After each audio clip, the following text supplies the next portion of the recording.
Hello বন্ধুরা, কেমন আছো তোমরা? আশা করছি সবাই ভালো আছো। এখানে প্রচণ্ড মেঘ উঠেছে, মনে হচ্ছে এক্ষুনি বৃষ্টি আসবে। আর আমি চলে এসেছি রান্না করতে, তাই আজকে আমি কী রান্না করবো সেটাই তোমাদের সাথে শেয়ার করছি। এখানে আমি নিয়ে নিয়েছি পমফ্রেট মাছ। আজকে আমি পমফ্রেট মাছের ঝাল বানাবো, তাই আমি মাছগুলোকে এবারে ভালো করে কেটে নেব। দেখো এখানে কেটে আমি ভালো করে লবণ হলুদ মাখিয়ে রেখেছি। মশলার জন্য নিয়ে নিয়েছি পেঁয়াজ কুচানো, টমেটো কুচানো, ধনেপাতা কুচানো, কাঁচা লঙ্কা নিয়েছি, 2 রকমের সর্ষে, কালো সর্ষে আর হলুদ সর্ষে। মশলাটা আমি বেটে নেব।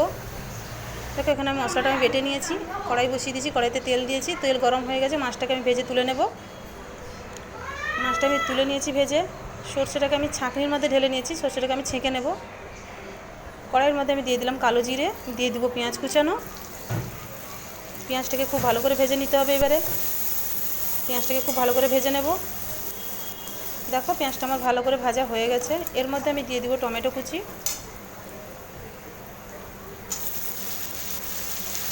আর দিয়ে দেবো কাঁচা লঙ্কা। এবার টমেটোটাকেও ভালো করে ভেজে নেব। টমেটোটা ভালো করে ভাজা হয়ে গেলে এর মধ্যে আমি দিয়ে দেবো হলুদ গুঁড়ো আর লঙ্কার গুঁড়ো। এবার ভালো করে মশলাটাকে সব মিশিয়ে ভালো করে ভেজে নেব। এবারে আমি এর মধ্যে দিয়ে দেবো, আমি যে সর্ষেটা ছেঁকে রেখেছিলাম ওই সর্ষেটা দিয়ে দেবো এর মধ্যে। সর্ষেটা অবশ্যই ছেঁকে নিতে হবে, নাহলে সর্ষেটা তেতো লাগে। সর্ষেটাকে আমি এর মধ্যে ভালো করে কষিয়ে নেব। অনেকেই বলে যে সর্ষে কষালে নাকি তেতো লাগে, কিন্তু তেতো লাগে না, ভালোই লাগে খেতে। দেখো সর্ষেটাকে আমি ভালো করে কষিয়ে নেব। সর্ষের মধ্যে থেকে তেল বেরিয়ে এসেছে। এবার আমি মশলা ধোয়া যে জলটা ছিল একটু জলটা দিয়ে দেবো।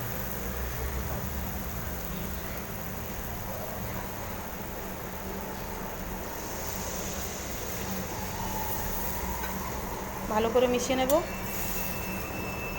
এর মধ্যে এবার আমি পরিমাণ মতো লবণ দিয়ে দেব। দেখো ঝোলটা ফুটে উঠেছে, এর মধ্যে আমি মাছগুলো দিয়ে দেব। তোমরা কে কোথা থেকে ভিডিওগুলো দেখছো প্লিজ আমাকে কমেন্ট করে জানাবে। আর তোমরা কে কীরকম পদ্ধতিতে রান্না করো সেটাও আমাকে একটু জানিও।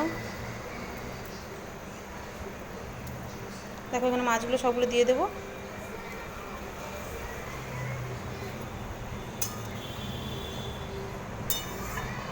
মাছগুলো দেখো ফুটে উঠেছে, এর মধ্যে আমি এবার দিয়ে দেবো ধনেপাতা কুচানো।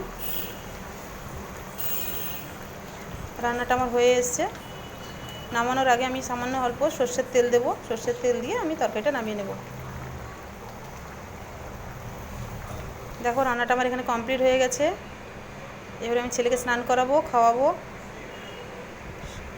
রান্নাটা কেমন হয়েছে সবাই প্লিজ জানাবে। এখনকার মতন সবাই ভালো থাকবে। Tata, bye bye.